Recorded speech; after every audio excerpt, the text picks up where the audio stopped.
अस्सलामुअलैकुम, welcome to my YouTube channel. कैसे हो आप साहब? आई होप आप लोग ठीक ठाक होंगे। मैं भी अल्लाह का शुक्र है एकदम ठीक ठाक हूँ। और आज मैं आपके साथ I don't want a guest का 19th पार्ट शेयर करने वाली हूँ। और जैसे कि आप लोग जानते हो कि अभी ये स्टोरी एंड होने वाली है, तो आप तो इसको देख लिया करो। और इसके बाद हम जो नेक्स्ट स्टोरी शुरू करेंगे वो इंशाल्लाह कौन सी वाली होने वाली है, किंग वांट्स यू, जो कि गुआंगशान फैन फिक्शन होने वाली है, और जिसमें आपको हिस्टोरिक और मॉडर्न दोनों टच मिलेंगे। और साथ में सस्पेंस भी होगा, थोड़ा थ्रिल भी होगा, और थोड़ा सा मैजिक का टच भी मैं देने की कोशिश करूँगी। सो आई होप आप लोगों को वो अच्छी लगी। और जिन लोगों ने आर लव इज़ कस्ट का बोला था, तो आप लोग भी फिक्र ना करें, हम उसको भी शेयर करेंगे, किसी को नहीं छोड़ेंगे, सबको शेयर करेंगे इंशाल्लाह। बस ज़िंदगी होनी चाहिए और आप लोगों का साथ और प्यार होना चाहिए। तो चलिए हम अपनी स्टोरी की तरफ चलते हैं। तो अब हमारे लैंडजैन को पता चल चुका है कि वो दोनों बच्चे यानी कि कैंडी और हनी उसी के बच्चे हैं। और शैन जो कि अभी तक उससे झूठ ही बोलता आ रहा है, और उसे कितना ज़्यादा गुस्सा आ रहा था। आखिर क्यों ही शैन ने उससे इतनी बड़ी बात छुपाई और उसे यही नहीं बताया कि उसके दो दो बच्चे हैं। और उसने अपनी प्रेगनेंसी के बारे में उसे क्यों नहीं बताया था। वो बस यही सोच रहा था। हाँ, वो ठीक है, सोच सकता है कि जो उसने किया था वो इतना ज़्यादा गलत था कि शैन फिर उसे बताना ही नहीं चाहता होगा ना कि वो प्रेग्नेंट हो गया। लेकिन उसके बाद आखिर उसे, और नहीं तो अपने बच्चों के बारे में तो उसे बताना ही चाहिए था। और वो उनका फादर है, उसका राइट बनता है ना।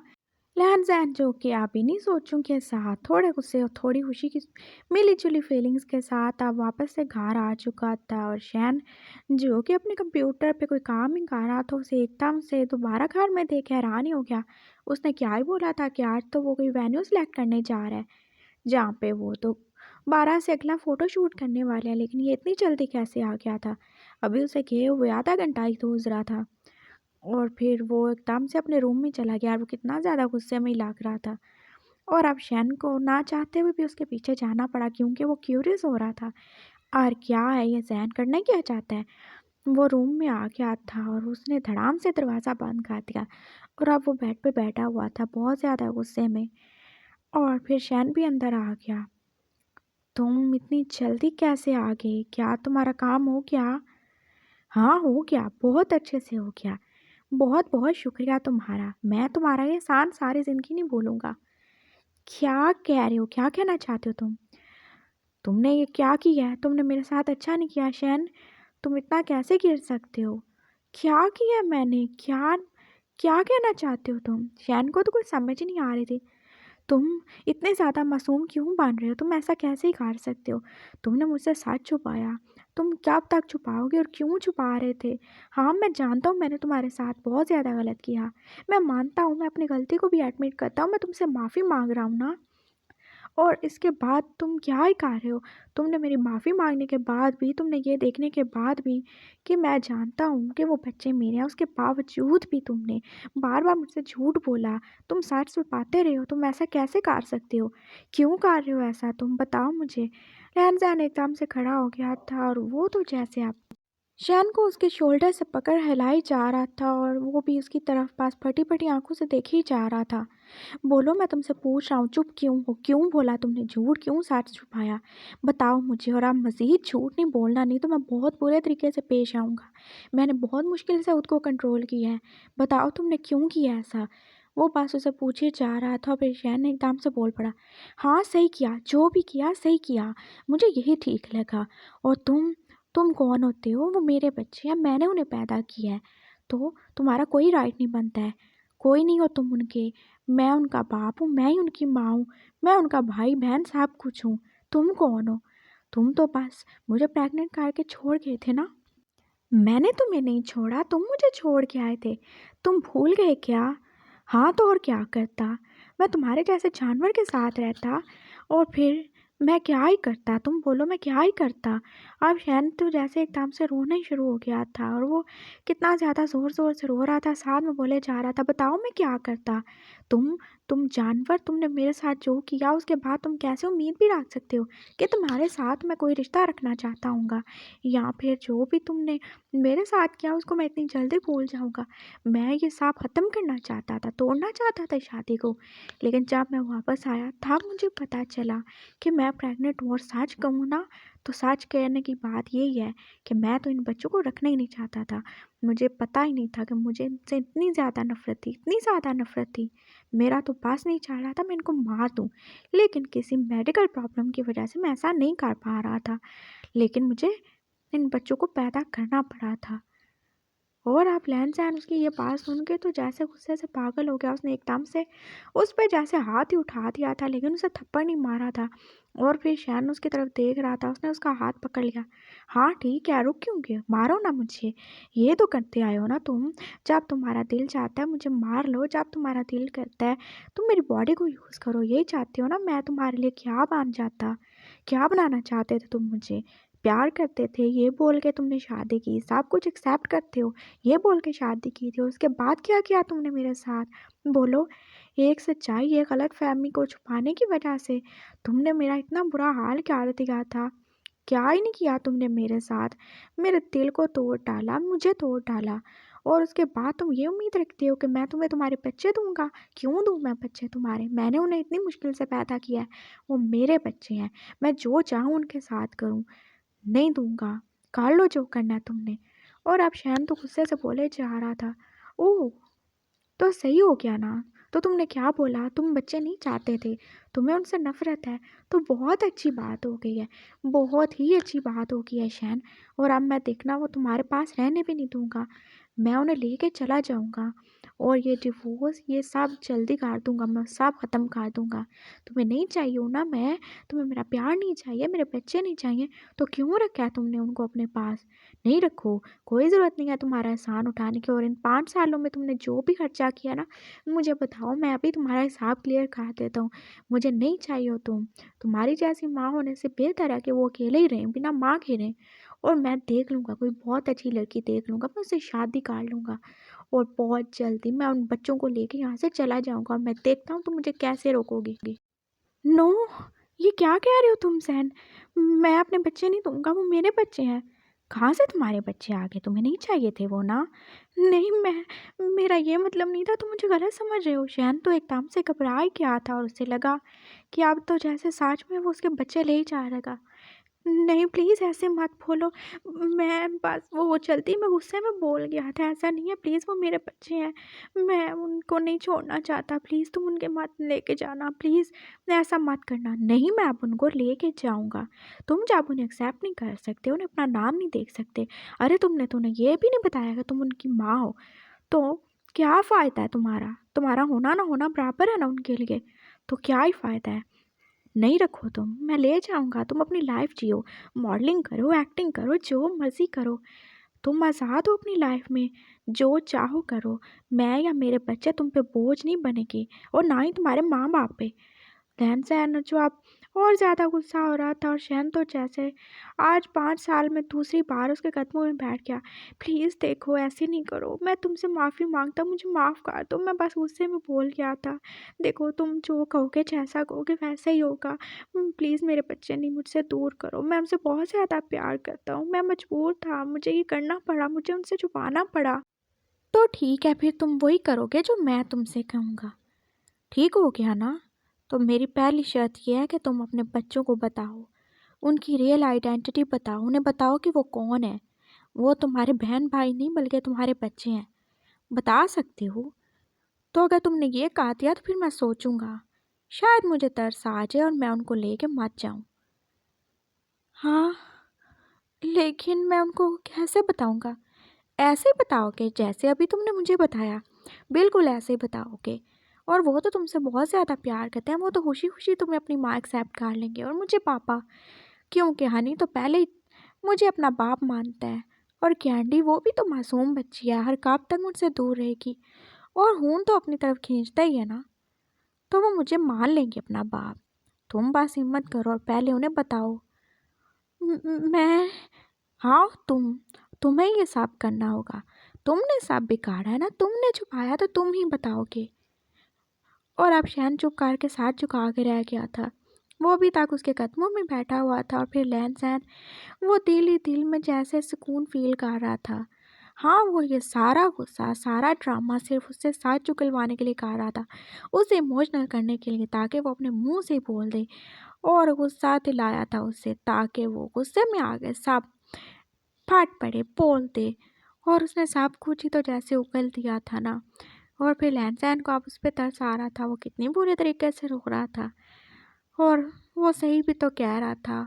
अगर वो उसकी जगह होता तो क्या वो अपने मुजरिम के बच्चे उसके हवाले कर देता, क्यों करता?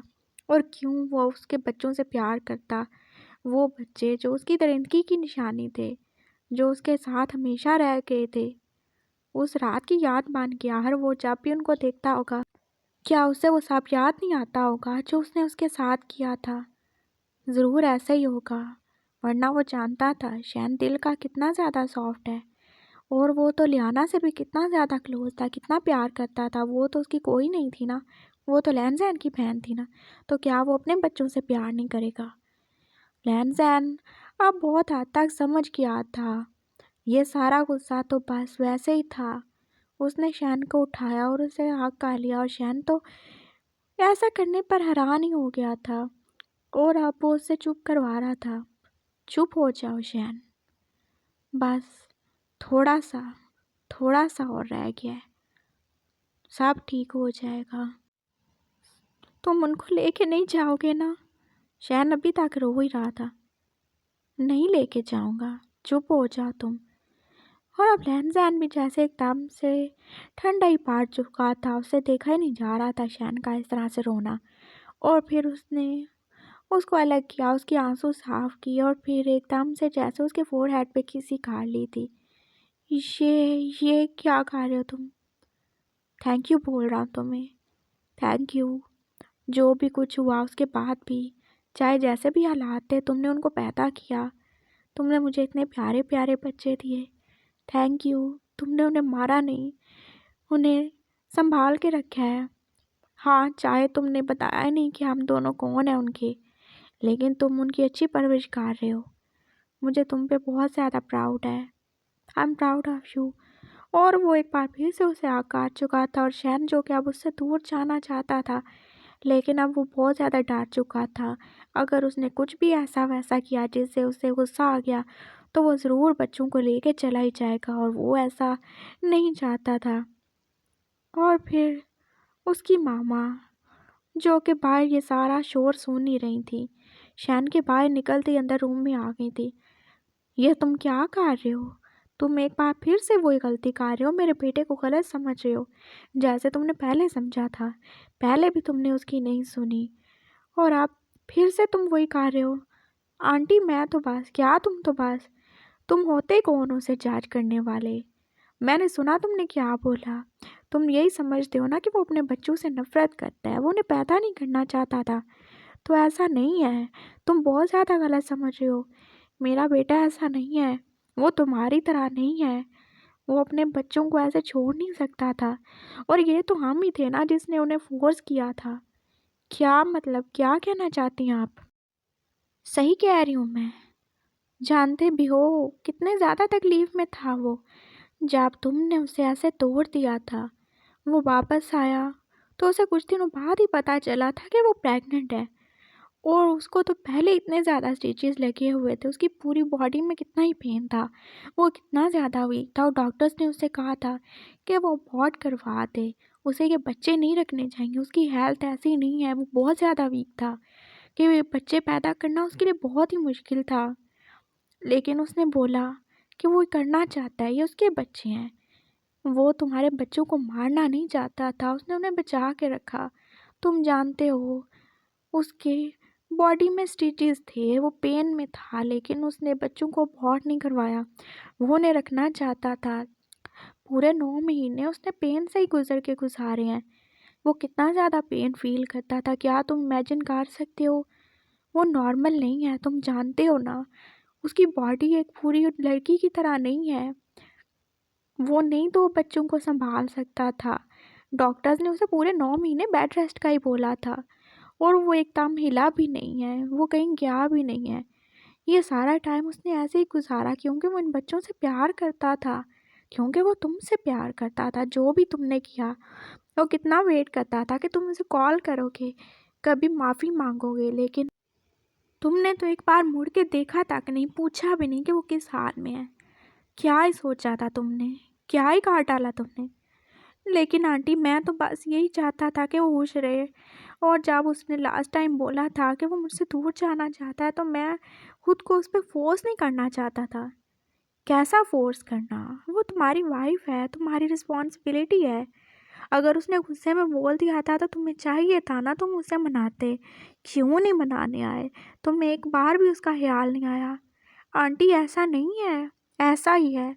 जानते हो, वो रोज़ हर वक्त बस फ़ोन अपने पास रख के देखता ही रहता था। उसे लगता था जैसे तुम अभी कॉल करोगे या मैसेज करोगे, लेकिन तुमने कोई कॉल नहीं की, कोई मैसेज नहीं आया तुम्हारा।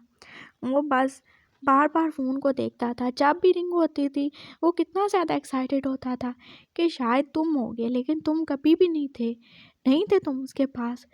और जब उसकी डिलीवरी हुई, तब भी वो कितना ज़्यादा पेन में था, तुम फील कर सकते हो। उसके इंटेस्टाइन, वो भी तो आधी सर्जरी से निकल ही चुकी थी। और वो जो पहले से इतना ज़्यादा ब्लड लॉस हो चुका था, उसके बाद तो बच्चों को नॉर्मल डिलीवरी करना कितना ज़्यादा मुश्किल हो गया था। फिर हमें उसका सिज़ेरियन करवाना पड़ा। एक बार फिर से मेरे बच्चे को वही चीर-फाड़ सहना पड़ी जो पहले तुम्हारी वजह से सहनी पड़ी थी। और फिर हमने ही उसको बोला था कि वो ये बात छुपा के रखे। वो कितना ज़्यादा दुखी था। वो अपने बच्चे को बताना चाहता था, उनको बताना चाहता था कि वो उनकी माँ है, तुम उनके बाप हो। लेकिन आपने उसे मना किया। क्या करते हैं हम, बोलो? ऐसे 2 बच्चे जिनका बाप उनका पता ही नहीं करने आया, जिनके बाप ने कभी मुड़ के पूछा ही नहीं, और कौन लोग उन्हें एक्सेप्ट करेंगे, बताओ मुझे?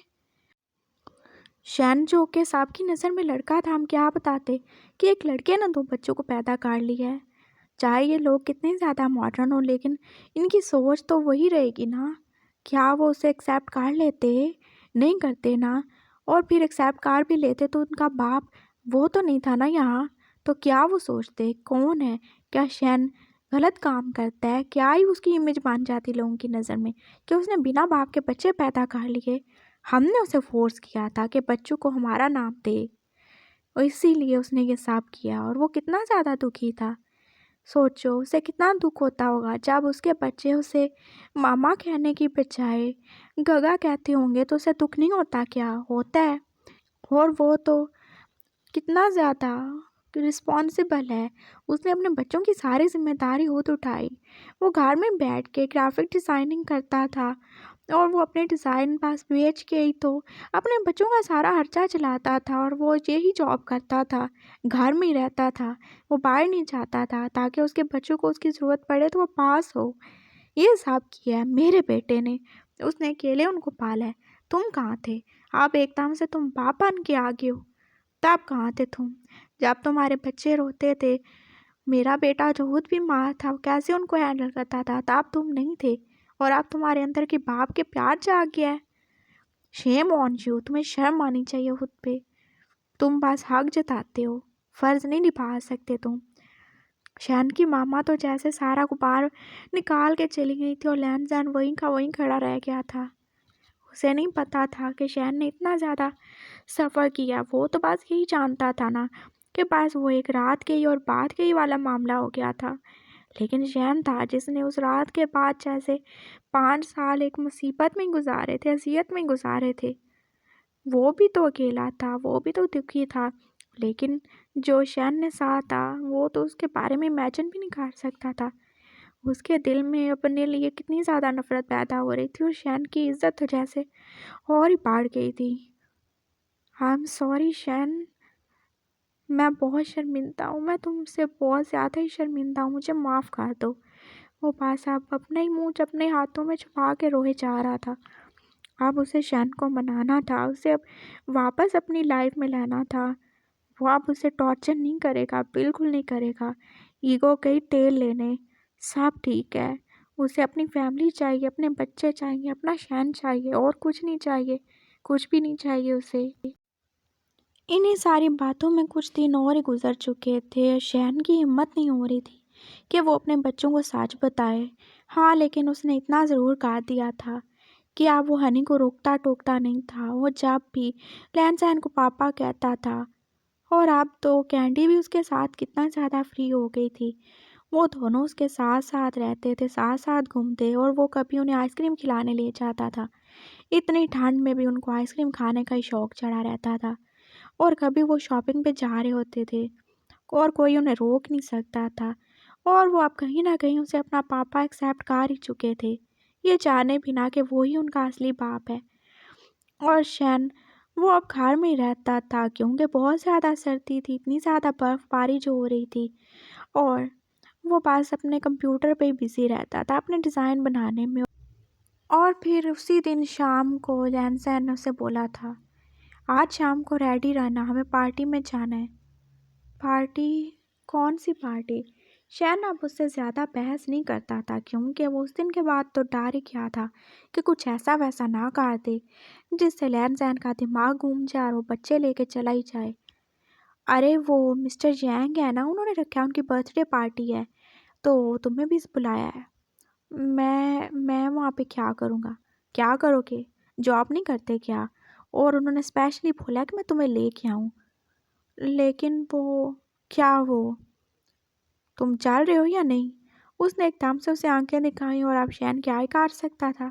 वो जल्दी जल्दी उठ के रेडी होने भाग गया था और थोड़ी देर बाद वो आ ही चुका था। और लैन ने उसकी तरफ देखा, वो हमेशा की तरह बहुत ही अच्छा लग रहा था। हाँ, अब कोट का क्या होगा, वो तो नहीं पहन सकता, और ना ही कैप, क्योंकि जो अपने बाल सेट किए थे वो तो खराब ही हो जाएंगे। और अब लैन ने से बोला, बहुत अच्छे लग रहे हो, चलें? और वो चुपचाप उसके साथ बस जा ही रहा था। और अब वो पार्टी में पहुंच चुके थे। पार्टी में बहुत सारे लोग थे और शैन तो किसी को नहीं जानता था। हाँ, लेकिन मिस्टर यांग उसे सबसे इंट्रोड्यूस करा रहे थे कि ये उनका मॉडल है, और सब उसकी ब्यूटी को एडमायर कर रहे थे। और लैन को बिल्कुल भी जेलसी नहीं हो रही थी। वो बहुत खुश था कि सब कैसे शैन की तारीफ कर रहे हैं और कैसे उसके वर्क को और उसके इतनी ज़्यादा मेहनत को एडमायर कर रहे थे। और फिर ड्रिंक उन्हें सर्व की गई, लेकिन शैन वो तो ड्रिंक नहीं करता था। और मिस्टर यांग ने बोला, कम ऑन, कम से कम ले ही सकते हो एक मेरे लिए ही। और शैन ने बस वो ग्लास उठा ही लिया था क्योंकि वो पीता तो नहीं था, लेकिन मिस्टर यांग वो बोल रहे थे तो उसे उठाना ही पड़ा था कर्टसी में। और अब लैन जो कि एक साइड पे चला गया था, शायद उसे घर से कॉल आ गई थी और उसने घर में बता ही दिया था कि शैन उसे मिल चुका है और वो उसे लेके जल्दी आएगा। लेकिन अभी ये सारा काम सीक्रेटली हो रहा था और उसने ये भी बता दिया था कि उसके दो दो बच्चे हैं और उसके मम्मी पापा और लियाना कितना ही ज़्यादा खुश थे। उनसे तो वेट ही नहीं हो रहा था अपने फैमिली में उन सबको दोबारा से वेलकम करने का। और फिर अचानक से ही कोई उससे टकरा गया था। वो नैन्सी थी, वही नैन्सी जो उस दिन मेकअप करने आई थी, मेकअप आर्टिस्ट थी ना वो। और उसका जैसे सारा जूस ही लैन के कपड़ों पे गिर गया था और उसने एकदम से बोला, आई एम सॉरी, मैंने जानबूझ के कुछ नहीं किया। इट्स ओके, कोई बात नहीं, सब ठीक हो जाएगा। और अब शैन की नज़र अचानक से उस पर पड़ी। लैन की उसकी तरफ बैग थी और वो देख रहा था वो कैसे ही कपड़े झाड़ रहा था अपने। और उसे लड़की की शक्ल नज़र आई, वो तो उसी दिन वाली ठरकी मेकअप आर्टिस्ट थी ना। लेकिन वो वहाँ पे क्या कर रही थी? उसे एवं ही जेलसी होना शुरू हो गई थी। और अब वो लड़की आगे बढ़ के जैसे अपने हैंकी से उसका कोट साफ कर रही थी, मैं कर देती हूँ। और शैन को तो कुछ और ही महसूस हो रहा था। क्या ये लड़की उसके हस्बैंड को, हाँ उसके हस्बैंड को टच कर रही है, इतने ज़्यादा करीब हो रही है। और फिर इसी कपड़े साफ करने के चक्कर में वो लड़की जैसे पाँव फिसलने की वजह से गिरने वाली थी। और फिर लैन ने उसको गिरने से बचाने के लिए उसके वेस्ट में हाथ डाला, उसे जल्दी जल्दी उठा लिया था। और अब तो शरण के सब्र का पैमाना जैसे लबरेज ही हो रहा था। उससे तो बहुत ज़्यादा ही गुस्सा आ रहा था। ये ठरकी, ये कमीना, ये कभी भी सुधर नहीं सकता। जब देखो जहाँ देखो किसी ना किसी के साथ इसने मुंह काला ही करना ही होता है। उसे एकदम से उस पर गुस्सा ही आ रहा था। हालाँकि पहले लैन-सैन ने जो भी किया था आज तक उसके साथ ही किया था, लेकिन अब तो उसे वो एकदम दुनिया का सबसे फ्लर्टी, ठरकी, कमीना इंसान ही लग रहा था, जो कि अपनी वाइफ़ के होते हुए, इतनी प्यारी वाइफ़ के होते हुए, दूसरी लड़की के ऊपर लाइन मार रहा था और कितने मज़े से साहब के बीच में फ्लर्ट किए जा रहा था। क्या वो मुझसे ज़्यादा ब्यूटीफुल है? नहीं है, नहीं है वो, लेकिन ये सब मुझे जलाने के लिए कर रहा है। मैं इसको बिल्कुल नहीं छोड़ूँगा, बिल्कुल नहीं छोड़ूँगा, ये ऐसा कैसे ही कर सकता है? शैन को बहुत ज़्यादा गुस्सा आ रहा था और वो बात सोचते-सोचते पता ही नहीं चला था कि उसने वो ड्रिंक जैसे पीना ही शुरू कर दी थी और बाद में उसे पता चला था कि वो तो पूरा ग्लास ही ख़त्म कर चुका था। और वो लड़की तो जैसे अभी तक वैसे ही थी और फिर उठने के चक्कर में वो दोबारा से गिरने लगी थी और अब तो शैन की बाजी हो चुकी थी। उसने सोचा वो गिरी हुई लड़की नहीं है बल्कि ये ही गिर चुका है और उसने गुस्से में आके अपने हाथ में पकड़ा हुआ ग्लास जैसे एकदम से फ्लोर पे मारा था और अब वो मुंह फुलाए गुस्से से लाल नाक लिए, लाल ही आंखें लिए और लाल ही फेस लिए वहां से बाहर की तरफ जा रहा था। और फिर इस तरह ग्लास फेंकने पर लहजा ने उसकी तरफ देखा था तो वो भी उसके पीछे पीछे भाग रहा था और शैन जो क्या बहुत ज़्यादा बर्फबारी में अपनी कार के पास जाके खड़ा हो गया था और उसका बस नहीं चल रहा था। कोई डंडा उठा के लैन सैन का सारी फाड़ डाले।